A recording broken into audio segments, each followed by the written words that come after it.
भारत और भारत के लोगों के साथ धोखाधड़ी है। केजरीवाल ने परिवर्तन से हटकर एक दूसरी एनजीओ कबीर की स्थापना की। दस्तावेजों के अनुसार कबीर की स्थापना 15 अगस्त 2005 को हुई थी।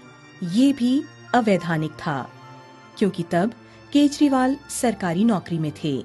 कबीर दृढ़तापूर्वक दावा करता है कि एनजीओ ने अपना संचालन 15 अगस्त 2005 को शुरू किया, जिसमें फोर्ड फाउंडेशन का योगदान 43.5 लाख रुपए था, जबकि फोर्ड फाउंडेशन के वार्षिक रिपोर्ट का दावा है कि उसने कबीर को 15 जुलाई 2005 को $1,72,000 का अनुदान दिया।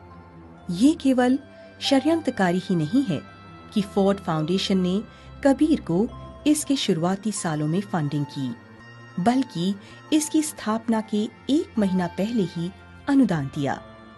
ये जालसाजी कबीर और फोर्ड फाउंडेशन के 2 अभिलेखों से स्पष्ट है, जो कि नीचे दिया गया है।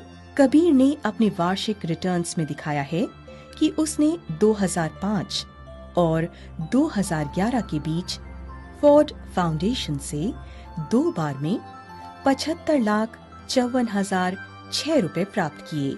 ये ध्यान देने योग्य बात है कि उसी समय केजरीवाल की राजनीतिक गतिविधियों के लिए अवैध विदेशी फंडों के विषय में कई प्रश्न उठाए गए थे।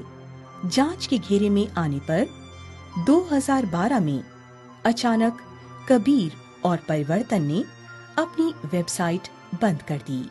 कई पश्चिमी स्रोतों द्वारा उदार फंडिंग के बाद केजरीवाल ने 2006 में सरकारी नौकरी से त्यागपत्र देने का निर्णय लिया। सबसे बड़ी धोखाधड़ी ये है कि दानकर्ता संगठन जिन्होंने केजरीवाल के तथाकथित एनजीओ को अनुदान दिया, वही उनके मैग्सेसे पुरस्कार में निर्णयकर्ता थे।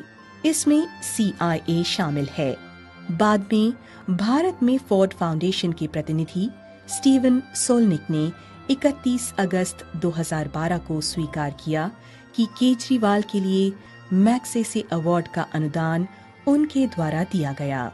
इसके बाद विदेशी धन केजरीवाल के एनजीओ में आने लगा। बियॉन्ड हेडलाइंस नामक एक वेबसाइट द्वारा दायर RTI के जवाब के अनुसार केजरीवाल के एनजीओ कबीर को धन देने वाले विदेशी सहायकों में फोर्ड फाउंडेशन 86,61,742 रुपए, PRIA 2,37,035 रुपए, मंजुनाथ षणमुगम ट्रस्ट 3,70,000 रुपए, डच एम्बेसी 19,61,968 रुपए, association for India's development 15 lakh रुपए, इंडियाज फ्रेंड्स एसोसिएशन 7,86,500 रुपए, यूनाइटेड नेशंस डेवलपमेंट प्रोग्राम 12,52,742 रुपए थे, जबकि 2007-2010 के बीच व्यक्तिगत अनुदान द्वारा 11,35,857 रुपए जमा किए गए।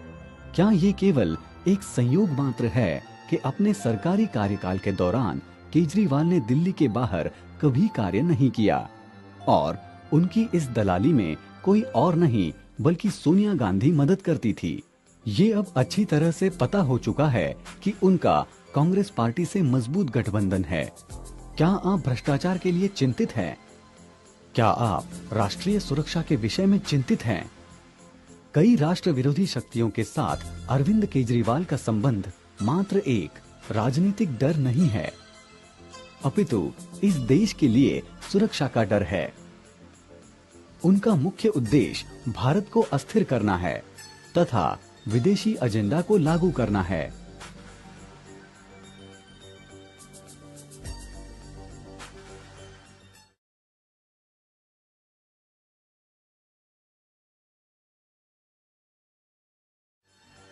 आइए अब आम आदमी पार्टी के प्रमुख सदस्यों की भूमिका की समीक्षा करते हैं। प्रायः उनमें से सभी विवादास्पद हैं और उनकी भूमिका प्रश्न करने योग्य है। बहुत से लोगों के लिए अन्ना हजारे केजरीवाल के गुरु हैं, मगर वास्तविक गुरु अरुणा रॉय हैं, जो नेशनल एडवाइजरी काउंसिल की अध्यक्षा रही हैं, जिन्होंने प्रधानमंत्री मनमोहन सिंह के निर्णय को प्रायः सरकार की तरह प्रभावित करने का काम किया और जो कांग्रेसी सरकार तथा सोनिया गांधी से जुड़ी रही हैं। शुरुआत में अरविंद केजरीवाल ने सूचना के अधिकार के लिए अरुणा रॉय के साथ कार्य किया, जिसके लिए उन्हें 2006 का रमन मैग्सेसे पुरस्कार मिला। ये आरटीआई कानून का काम अन्ना हजारे द्वारा पहली बार सन 2000 में महाराष्ट्र में शुरू किया गया था। अरविंद केजरीवाल की तरह उन्हें भी वर्ष 2000 में रमन प्रणब मुखर्जी के पास भेजी थी। प्रशांत भूषण ये कार्यकर्ता, वकील और राजनीतिज्ञ हैं, लेकिन कई विवादों में शामिल रहे हैं, विशेषकर कश्मीर, नक्सलवाद और आतंकी आक्रमण के संदर्भ में। भूषण अजमल कसाब की फांसी के विरुद्ध मुखर वक्ता थे। उन्होंने अफजल गुरु के लिए राष्ट्रपति से क्षमा याचिका के प्रार्थना पत्र पर भी हस्ताक्षर किया था, जिसे 2001 के भारतीय संसद पर हमले के लिए दोषी पाया गया था। वे इस हमले के आरोपी 4 लोगों के वकील थे।